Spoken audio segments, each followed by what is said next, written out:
world in terms of high level how it works.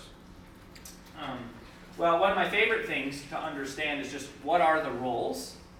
Okay, so you have writers, you have editors, you have writers, you have agents, you have editors, you have publishers, you have distributors, you have retailers. And probably the biggest lesson of all, which those of you that come back for Bestseller Launch Plan, you'll hear this, is that writers write, editors edit, publishers publish, distributors distribute, retailers retail, and nobody sells the freaking book. Nobody actually sells the book to people. So that falls back typically on the writer. Now agents sell, but agents don't sell books, agents sell book deals. So you have a proposal an agent shops a proposal to a publisher. A publisher sort of buys it, right? So if you kind of have it, you go, you got a writer over here with an idea. You got to get that to a publisher who has a team of editors on them, and then they also have, these guys have all the relationships with the distributors and then the retailers. So the retailers here, this is like, used to be Barnes and Noble and Books A Million, Hudson in the airports. Then you got, Amazon, Target, Kmart, etc., etc. There's fewer and fewer, of course, of the big box stores. But these people buy from these people, and these people pretty much take their orders from these people. So when you self-publish, there's some advantages to self-publishing, and some of this is kind of outside the scope of this today a little bit, because we're just talking about the work itself. But sort of Amazon and printing everything gave you, this is kind of like what the self-publishing route looks like. But you also have things that are sort of up here like media, like media and bestseller lists and things like that. Would a publicist be up there? No, a publicist would kind of like, maybe sit out here. And you can hire a publicist, just take money. But if you're trying to get on in the news or on bestseller lists, things like that, you usually aren't going to be able to. Most of these relationships again are like direct here. Now publicists have direct relationships to the media. So sometimes you can self-publish and you can get in media. And more getting on media is a whole different world. It's less to do with the book and more to do with like the study and what's happening in the news cycle. That's sort of a different conversation. But anyways, right in between here is where agents sit. And so, if you want to write a book, you can write a book. Like, sit down, type it out, send it over, do Amazon Create Space, pop that bad boy up there, and you're in business. You're not going to have the distribution, though. You're not going to be in the stores. And Hudson likely won't take a phone call from you. They won't, you're not listed, your book won't be listed in their catalog of books to even draw from to purchase. Like, they wouldn't even know how to execute a purchase to put your book in the bookstore. And I don't understand everything very well, like a ton about this side of the game. And that's the thing is these people are the gatekeepers, right? These people are the gatekeepers to all of this, and for the most part, these people are the gatekeepers to these people. Now, sometimes it's less and less, but it's kind of like here's the parallel that you might understand better, right? So if I wanted to go play for the San Antonio Spurs, right?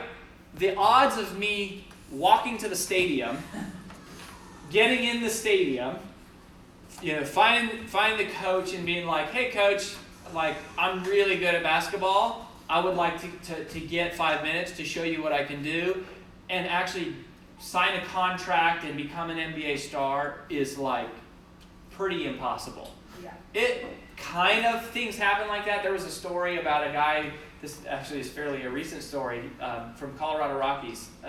He was throwing, does anybody know his name? This kid was throwing in the, you know, at the games, at the baseball games, they have those like you can throw and it tells you how fast you're throwing. And there was a guy that was in the stands throwing at 90 miles an hour in the like game cage.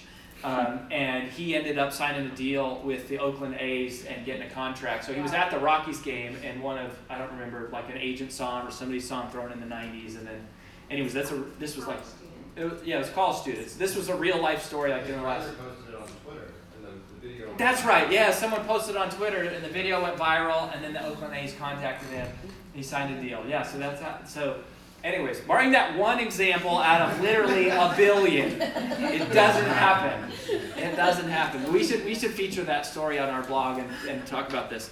So what really happens is it's an agent, right? You get a sports agent. Sports agents have the relationships with the publishers because that's all they do. Publishers rely on agents to filter this out because there are few of these, there's few of all of these, and then there's a bunch of these. And so they need help to like filter this through. So that's kind of how I think about it. And what an agent needs to go to a publisher is a book proposal. A book proposal is two things. It's a codification of the idea for the book, but more than anything, a book proposal is a business plan to sell the book. You need to think, and this is what Bestseller Launch Plan is all about. So there's two halves. There's the integrity of the idea. That's what we're doing right now. So we have to stack the odds in our favor by actually having something of substance. So that's what we're working on yesterday and today. But then what you really need is a business plan for how to sell that thing, for how to move it. Because, again, there's no salespeople anywhere in this supply chain. So that comes back to you. The reason why publishers and agents both pay attention to people with a large platform is because they know that it's already there's already a built-in audience who will buy it. And so speakers have an advantage there, by the way, because these folks kind of understand the speaking world. They understand it enough to go, okay, well, even if you're not Malcolm Gladwell, if you're going to be a speaker for the next 20 years, I know that you're going to be, even if you're not very good, you're going to be in front of some thousands of people every year, and that's going to help our book sell. And so they'll give you attention, and some of the publishers, there's a lot of publishers out there, like $10,000, $15,000 book deal, and they'll help you create the book. They don't do much anything else behind it. Even the big book deals, though, they don't put much into the marketing and the promotion behind it. So this is kind of how it looks, I guess. I've never drawn this out before, but if I had to kind of think about it. So your book proposal really is not an outline for the book. It's really a business plan for how to sell the book. That one mindset shift was that is the single greatest difference between what you're about to see, which was the original version, and then the version that got bought. Is just, and those of you that are entrepreneurs, you should understand that. You go, okay, I've never done a book proposal, but I know a business plan. Like I know how to put together like a plan to generate revenue. That's all this is. This is a plan to generate revenue. And when people use the term platform, that word is a fancy word for how many people do you have direct access to that will buy your crap. Okay, that's it. It's like, how do you have direct access to them? And these people, they make their money from a successful book, and a successful book is more likely to come from someone who has a platform than someone who doesn't. So it's not that they don't like you, right? Like I told you this story yesterday. The first time I met Nina, she liked me. She was just like, I can't work with you. Like you don't have the singular necessary component that matters most, which is a platform. Even beyond a great idea, it's like, do you have access to people who will buy from you? So that's why they go to TV stars, and they go to musicians, and they go to celebrity people, because they know a bunch of people will buy their stuff. It's not